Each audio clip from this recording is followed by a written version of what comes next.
Hello doctor. मेरी BP लंबे time से 160 से ज़्यादा रहती है, लेकिन मुझे कोई तकलीफ नहीं होती। तो क्या ऐसा हो सकता है कि बीपी ज़्यादा हो लेकिन कोई तकलीफ ना हो? हाँ, तो बीपी जब बढ़ती है तो ऐसा ज़रूरी नहीं है कि बीपी के बढ़ने से जो लक्षण होते हैं वो सबको हो। शुरुआत में 80 से 90% लोगों में बिना लक्षण ही बीपी की शुरुआत हो जाती, बीपी बढ़ने की शुरुआत हो जाती है।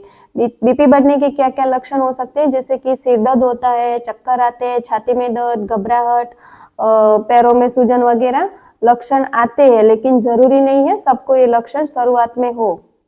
और डॉक्टर, मैं तो नमकीन या फिर नमक वाला खाना भी कम खाता हूँ, फिर भी मेरी बीपी ज़्यादा क्यों आ रही है? ऐसा ज़रूरी नहीं है कि अकेला नमक ज़्यादा खाने से ही बीपी बढ़ जाता है। बीपी बढ़ने के बहुत सारे कारण होते हैं, जैसे कि आप सुबह में एक्सरसाइज़ वगैरह नहीं कर रहे हो, पूरे दिन बैठे रहते हो, सेडेंटरी लाइफ़स्टाइल है, फिर बाहर का ज़्यादा खा रहे हो, फ़ास्ट फूड वगैरह खा रहे हो, आपके घर में किसी को मम्मी-पापा, भाई-बहन किसी को बीपी की बीमारी है, या तो आपको डायबिटीज़ की बीमारी है, थायराइड की बीमारी है, किडनी की बीमारी है, अथवा तो हार्मोनल हार्मोन ऊपर-नीचे रहते हैं, तो फिर बीपी बढ़ सकता है। ओके डॉक्टर, और मेरी बीपी ज़्यादा आ रही है लेकिन मुझे कोई लक्षण या फिर कोई तकलीफ नहीं है, तो क्या मुझे बीपी की दवाइयाँ लेनी चाहिए?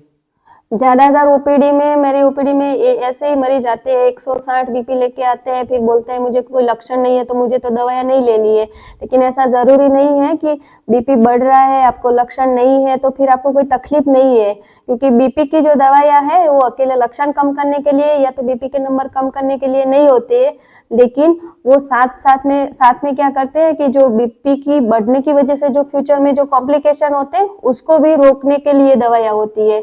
इसीलिए लक्षण नहीं है फिर भी आपको दवाइयाँ लेनी चाहिए। ओके डॉक्टर, और बीपी की दवाइयाँ मुझे पूरी ज़िंदगी लेनी पड़ेगी कि मैं कभी बीपी की दवाइयाँ बंद कर सकता हूँ? तो जो बीपी जो है वो एक क्रॉनिक बीमारी है, लंबी बीमारी है, और जैसे कि डायबिटीज और थायराइड जैसे ही बीपी भी एक लंबी बीमारी है, तो उसमें कभी कभी किसी किसी के अगर बीपी ज्यादा रह रहा है तो फिर दवाई लंबे टाइम लेनी पड़ती है, लेकिन किसी की का भी इतना बीपी ज्यादा नहीं रहता है और दवाइयाँ भी कम डोज में चल रही है, और आप अच्छे से लाइफस्टाइल चेंज कर रहे हो, मतलब एक्सरसाइज कर रहे हो, रोजाना 30 से 45 मिनट चल रहे हो, नमक कम खा रहे हो, बाहर का कम खा रहे हो, तो फिर वो बाद में जाके धीमे धीमे डोज कम करके फिर डॉक्टर के ऑब्जर्वेशन में बीपी की दवाइयाँ थोड़े टाइम के लिए कम करके बंद किया जा सकता है, फिर जरूरत पड़े चालू भी करनी पड़ सकती है।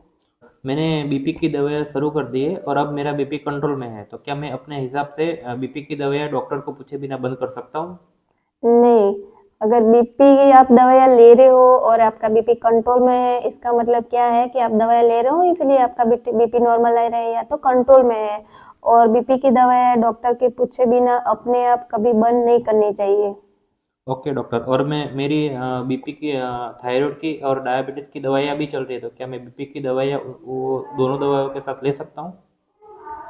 थायराइड की दवाइयाँ तो क्या है कि सबसे पहले उठ के सुबह में भूखे पेट लेनी पड़ती है, और उसके 30 से 45 मिनट बाद आप चाय कॉफी दूध ले सकते हो, और दूसरी जो दवाइयाँ वो भी आप 1 घंटे के बाद ले सकते हो। बीपी की, शुगर की और थायराइड की दवा एक साथ नहीं ले सकते हो, लेकिन हाँ, दवाइयों के गैप में आधा घंटा से 1 घंटे का गैप रखना चाहिए। ओके डॉक्टर, और बीपी की दवाइयाँ सुबह लेनी चाहिए या फिर रात को सोते टाइम लेनी चाहिए? ज्यादातर लोगों में क्या होता है कि जो बीपी होता है वो सुबह में ज्यादा रहता है, बढ़ा हुआ रहता है, लेकिन और लोग ऐसे भी होते हैं कि जिसका बीपी रात में बढ़ जाता है। तो जो बीपी की जो दवाइयाँ है वो बीपी कब ज्यादा रहता है उस हिसाब से फिर डॉक्टर डिसाइड करता है सुबह में लेनी है या तो शाम शाम को लेनी है। ओके डॉक्टर, मैं बीपी की दवाइयाँ बीच में से बंद कर दूँ तो मुझे क्या नुकसान हो सकता है? बीपी की दवाइयाँ खुद से बंद नहीं करनी है। अगर आप दवाइयाँ बंद खुद से कर देते हो और आपका बीपी ज़्यादा रह रहा है तो फिर क्या होता है कि जो दिमाग की जो नलियाँ है वो ब्लॉक हो सकती है, या तो बीपी बढ़ने से नसें फट जाती है और हेमरेज होता है, लकवा लग सकता है, आँखों की जो रोशनी है वो कमज़ोर हो जाती है, हार्ट पे लोड पड़ता है, फिर हार्ट अटैक होने का खतरा बढ़ जाता है, किडनी डैमेज होने लगती है, ये सारे कॉम्प्लिकेशन हो सकते हैं। ओके डॉक्टर, और बीपी की दवाइयाँ लंबे टाइम लेने से मुझे शरीर में तो कोई रिस्क नहीं हो सकता? नहीं, बीपी की दवाइयाँ जब डॉक्टर चालू करता है तो उन्हें पता होता है कि ये दवाइयाँ से कौन सी आड़ असर होती है, तो उस हिसाब से वो जब फॉलोअप में आप जाते हो महीने पे या 15 दिन पे, तब वो उस हिसाब से किडनी का टेस्ट वगैरह कराते रहते हैं, तो इतना कोई आड़ असर नहीं है दवाइयाँ लेने से। Okay doctor. और मुझे बीपी कंट्रोल करने के लिए बीपी की दवाइयों के अलावा लाइफस्टाइल में क्या मॉडिफिकेशन करना चाहिए जिससे बीपी कंट्रोल में रहे? दवाइयाँ ले रहे हो उसके साथ साथ में लाइफस्टाइल भी बहुत ज़रूरी है।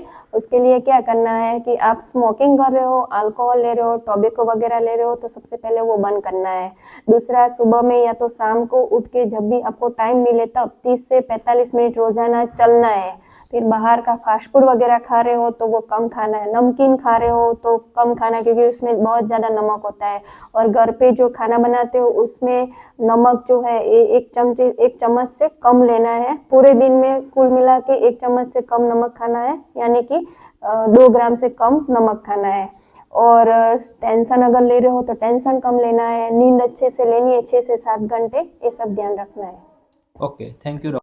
ज्यादा बीपी या तो हाइपरटेंशन है, वो एक साइलेंट किलर है क्योंकि शुरुआत में कोई लक्षण नहीं होते, लेकिन अंदर ही अंदर वो किडनी, आंखें, दिमाग को और हार्ट को डैमेज करना चालू कर देता है। इसलिए अगर आपका भी बीपी ज्यादा रह रहा है तो आपको डॉक्टर की सलाह जरूर लेनी चाहिए।